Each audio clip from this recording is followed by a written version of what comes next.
The internet is getting worse, and it's happening on purpose. When was the last time that you Googled something and found exactly what you were looking for on the very first try? Not an ad, not an AI summary, not 6 SEO articles that all say the same thing, which is nothing. The actual answer. It's been a while since Google worked like that for you, right?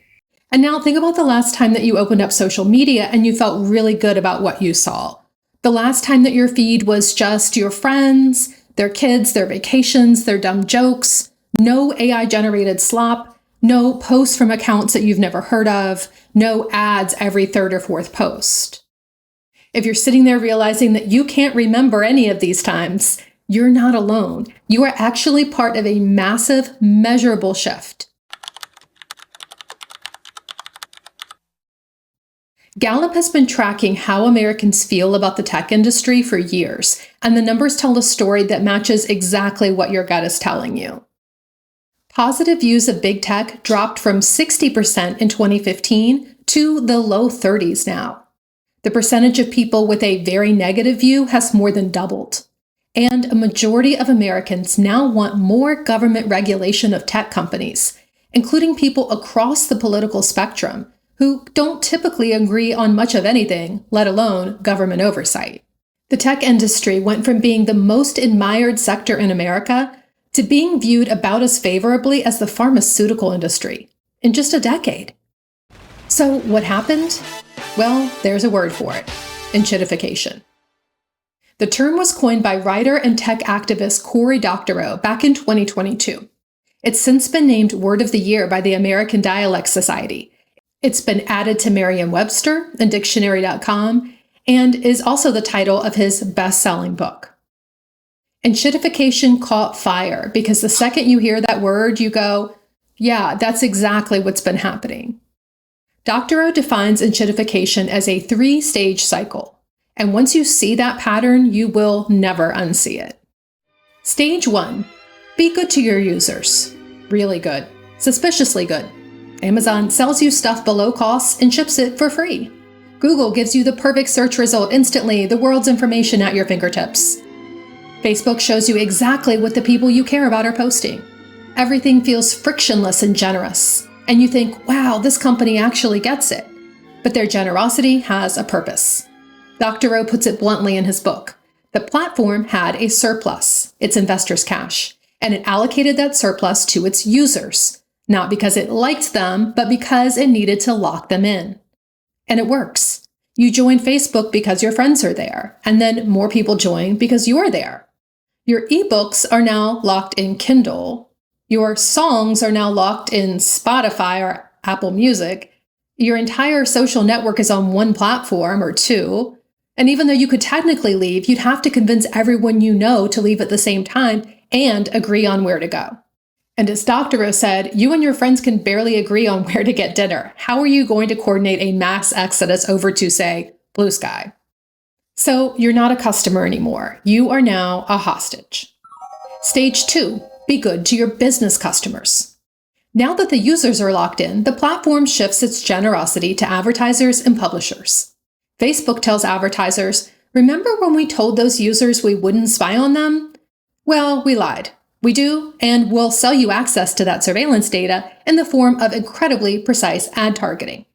To publishers, Facebook says, upload your articles and we'll shove them into the eyeballs of millions of people who never asked to see them. Free traffic funnel. And it works. Advertisers and publishers become just as dependent on the platform as the users. Everyone's locked in now. Stage 3, take everything for yourself. This is where it gets ugly.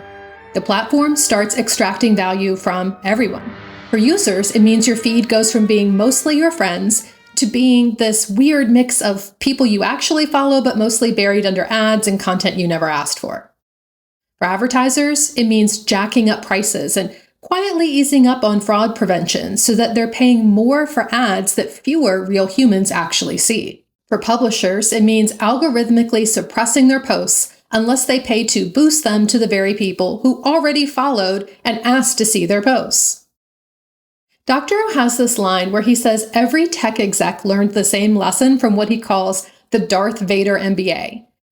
I am altering the deal. Pray I don't alter it any further. And that's the cycle. That's enshittification. So let's talk about what that looked like through the platforms that we've actually lived through. Starting with Facebook, because I think it's actually the clearest example. I don't know how many of you remember what Facebook felt like in, say, 2009 or 2010, but it was genuinely fun. You logged on and you saw what your friends were doing. You saw their photos, their status updates. You were able to upload 50 pictures of what you did last night, and people would look at it. They would see it. They would engage with it. It was like a living scrapbook of your social life. And Facebook started off by telling people, look, you're on MySpace, and MySpace is owned by Rupert Murdoch, and he spies on you. Come over to Facebook. We won't spy on you. Just tell us who matters to you, and we'll show you what they post. But that was only stage one. And people poured in. It was true, at least for a little while. But as they poured in, the network effects kicked in. You now couldn't leave because everyone you knew was there. And to be in the loop, you had to be on Facebook. We were all holding each other hostage without even realizing it. That's when Facebook flipped to stage two. It told advertisers, hey, we actually do spy on these people extensively, and we will sell you the access. It told publishers, upload excerpts of your articles, and we'll drive millions of readers to your site for free. Media companies reorganized entire newsrooms around Facebook traffic. And then came stage three. Facebook dialed down the posts from your friends to almost nothing and filled your feed with ads and boosted content. It told publishers that they needed to post longer and longer excerpts and then full articles, and then started punishing them for including links back to their own websites.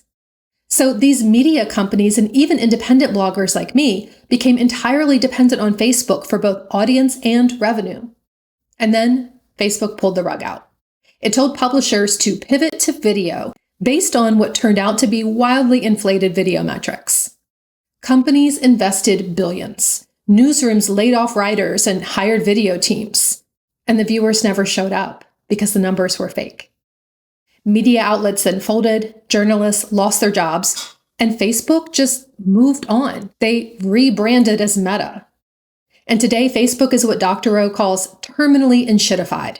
It's a terrible place to be, whether you're a user, a media company, or an advertiser. And then there's TikTok, which might be the most instructive example because we got to watch this cycle happen and fast forward. TikTok's early magic was its recommendation algorithm. It was genuinely, eerily good at figuring out what you wanted to watch. Okay, has anyone else noticed that your For You page has been a little too accurate lately? It hasn't been things that I'll Google or I talk about. It's been thoughts. TikTok knows everything about us. Hold up, don't scroll. Let me ask you something first. Can someone please explain how this algorithm works? TikTok users often wonder how the world's fastest growing social network seems to know them so well. TikTok's secretly listening to us while we're watching videos? I don't know. And that built a massive audience fast, even though competitors like YouTube and Instagram hit a huge head start. But here's what was actually happening behind the scenes. Forbes reported that TikTok employees had something called a heating tool that they used to manually push videos from selected accounts into millions of people's For You feeds. TikTok described that feed as being populated by videos that they claimed were ranked by an algorithm that predicts your interests based on your behavior in the app. In reality, it was often full of videos that TikTok inserted specifically to make creators think the platform was an amazing place to build an audience. Doctorow compares this to a carnival game. So you know those booths at the fair where you throw balls into a pit and you can win a giant teddy bear? Well, the carny, of course, has a hidden switch that controls whether the balls stay in or bounce out. Nobody wins unless the carny wants them to win. And the reason that the carny lets one person win the giant teddy bear is so that they'll walk around the fair carrying it all day, convincing other people to pay $10 for their chance. And yes, carnival games are like $10 now. It's crazy. So that's what TikTok was doing. It was handing out giant teddy bears. It was getting creators to go all in on the platform, abandon their efforts to build audiences elsewhere. And then once those creators were hooked and dependent, TikTok started withdrawing the free attention. Because every time TikTok shows you a video that you actually asked to see, it loses a chance to show you something that it wants you to see. Your attention is like that teddy bear that it can give away to the next creator that it's trying to trap. And now TikTok has cluttered itself with e-commerce features, TikTok Shop, trying to become a shopping platform, because that's where the money extraction is. The New Yorker captured it perfectly. The experiences that we enjoyed in the early days of social media turned out to be unsustainable, not because they had to be, but because the services that were initially free or subsidized would eventually need to pay for themselves, and then pay for their executive's third yacht. Kal Shakra wrote that what would truly halt enshittification is a dismantling of Silicon Valley's style of self-dealing startup investment.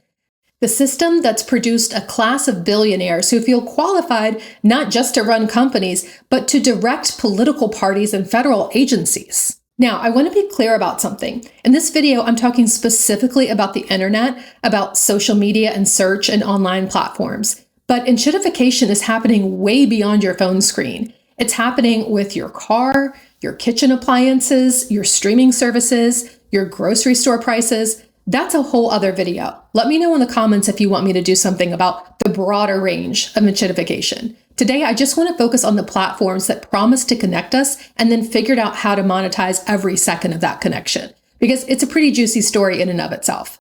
I saw this post recently on Threads that stopped me in my tracks. It says, "I just can't convey the frustration and sorrow that it's been to grow up at first without the internet and then watching it bloom into this useful, fun, connecting force that you only sometimes spent time on, only for it to degrade into this constant, oppressive waste of time and energy where people are constantly pumping out algorithmically designed content for max algorithmic appeal. And even the most simple search generates either no results or an infinite abyss of AI-generated slop, none of which is usable or correct. We briefly had a Library of Alexandria and then fed it into a paper shredder so advertisers could sell a random mash of pulp back to us at a premium." Damn! That's it. That's the whole thing in one sentence. So if enshittification is so obvious and everyone can feel it happening, why doesn't it stop? Why don't companies just not do this? Doctorow gave a lecture in Berlin where he laid out the answer, and I think it's the most important part of everything that he's written on this. Now, there are 4 forces that discipline companies and prevent them from cheating. They serve as constraints on the enshittificatory impulses of their executive teams. The first force is competition. Companies that fear that you are going to take your business elsewhere are cautious about worsening quality and raising prices. The second force is regulation. Companies that fear that a regulator will fine them more than they stand to make from cheating are less likely to cheat. Those 2 forces affect all industries, of course, but the other 2 forces are tech-specific, and they act on the tech companies in particular. So the third force is self-help. Computers are extremely flexible, and so are the digital products and services that we build out of them.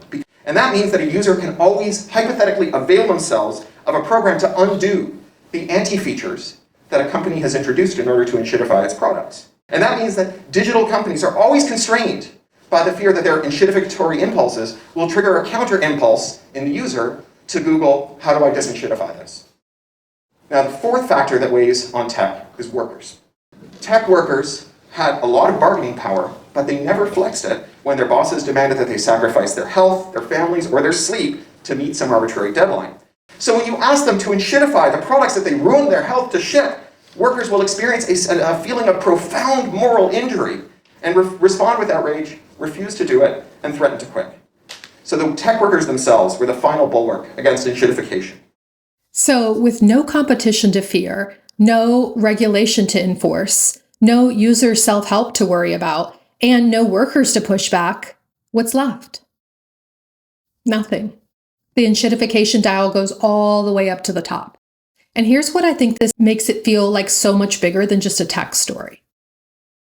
My problem is that my adult brain formed at a time when Obama was president, hipsters ruled the world, and my half of a 2-bedroom apartment was $400. There's a part of me that can never adjust to how much of a downgrade our current reality is. To become a grown-up when everything was twee and earnest, to believe that the future was going to be even better than the Obama era, it's genuinely like experiencing grief to me. And this one. The reason millennials complain about adulting so much is because everything, taxes, accessing medical care, canceling subscriptions, banking, applying for jobs, getting estimates for home repairs is all needlessly complicated on purpose to draw it out and wear people down to take more of their money. And we know it didn't used to be this way. I think these posts resonate so hard because what we're feeling isn't just frustration with bad apps. It's grief. It's the experience of having lived through the promise of what the internet was supposed to be, what it briefly was, and then watching it get hollowed out.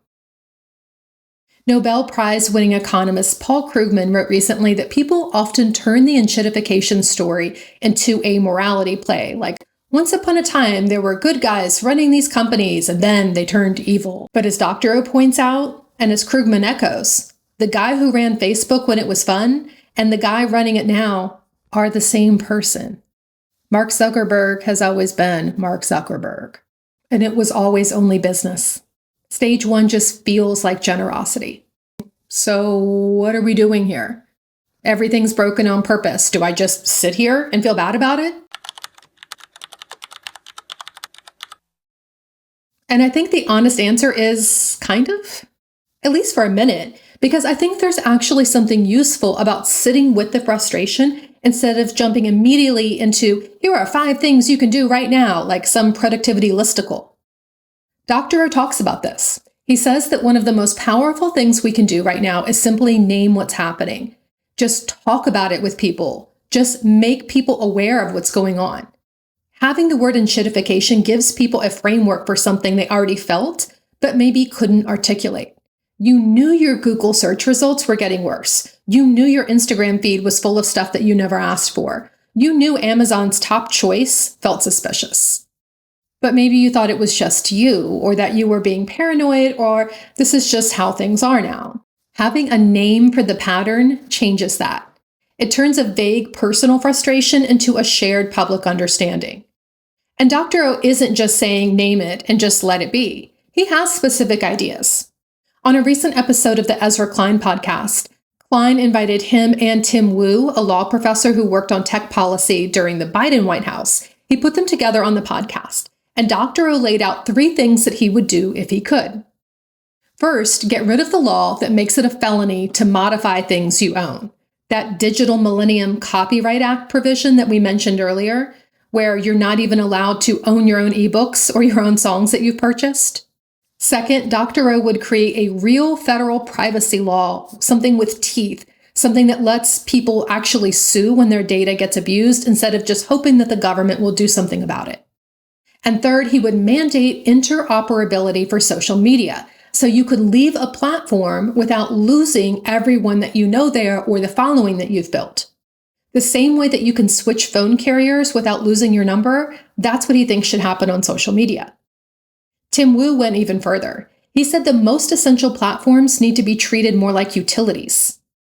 And that might sound like boring policy stuff, but the point there is actually pretty simple. The electric grid doesn't get to take half of your profits if you invent something that plugs into it. Amazon should not get to take 50 cents of every dollar just because they have made themselves unavoidable in online retail. And the thing that stuck with me most about that conversation was something that Wu said about why none of this has happened yet. He talked about working in the Biden White House and trying to pass even the most basic privacy protections, the kind of law that would say, hey, if you download a dog walking app, maybe it shouldn't be tracking your entire life and selling that data to brokers. He said they couldn't even get the vote. Not that they lost the vote, they couldn't even get Congress to vote on it, which honestly tells you everything about who has power and who doesn't. So, yeah, what do we actually do? Well, I think it starts with refusing to accept that this is just the way things have to be. Doctorow pushes back hard against what he calls vulgar Thatcherism, this idea that there is no alternative, that if you want to talk to your friends online, you just have to accept that Mark Zuckerberg is listening in. Like asking for privacy would be like asking for water that isn't wet. He said on the Klein podcast, I'm not saying that you shouldn't like the things you like. I like that you like the thing you like. I just want to make it good. And I also want to guard against it getting worse. And in his Berlin lecture, he ends with something that really stuck with me. He quotes Martin Luther King Jr., who said, "It may be true that the law cannot make a man love me, but it can keep him from lynching me. And I think that's pretty important. Doctorow says it may be true that the law can't force corporate executives to see you as a human being and not just a walking wallet, but it can make them afraid enough to treat you fairly. He thinks that's pretty important, and I do too.